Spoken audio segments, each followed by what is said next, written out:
కర్నూలు జిల్లా కౌతాడం మండలం ఉరుకుంద గ్రామంలో అశ్వత్థ వృక్షం కింద వెలసిన శ్రీరుకుంద వీరన్న స్వామి శ్రావణమాసం ఉత్సవాలు అంగరంగ వైభవంగా జరిగాయి.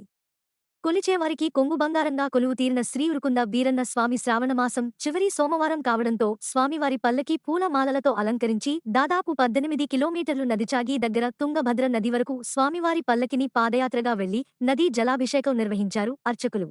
భక్తులు భారీగా తరలివచ్చి మొక్కులు తీర్చుకున్నారు. తల నీలాలు సమర్పించి పుణ్యస్థానాలు ఆశ్రయించి స్వామివారిని భారీగా బార్లు తీరి దర్శించుకున్న భక్తులు ఆంధ్రప్రదేశ్ నుండే కాకుండా తెలంగాణ, కర్ణాటక 3 రాష్ట్రాల నుండి భక్తులు భారీగా తరలి రావడం ఇక్కడ విశేషం. నమ్మిన వారికి ఆరాధ్య దైవంగా ఆయురారోగ్యాలు, అష్టైశ్వర్యాలు, సుఖసంతోషాలు సమకూరుస్తున్న శ్రీ ఉరుకుంద వీరన్న స్వామి మహిమలు మాటల్లో చెప్పలేం. స్వామివారిని నిష్ఠ నియమాలతో పూజించి కొలిచే వారికే తెలుస్తోందని భక్తుల ప్రగాఢ నమ్మకం.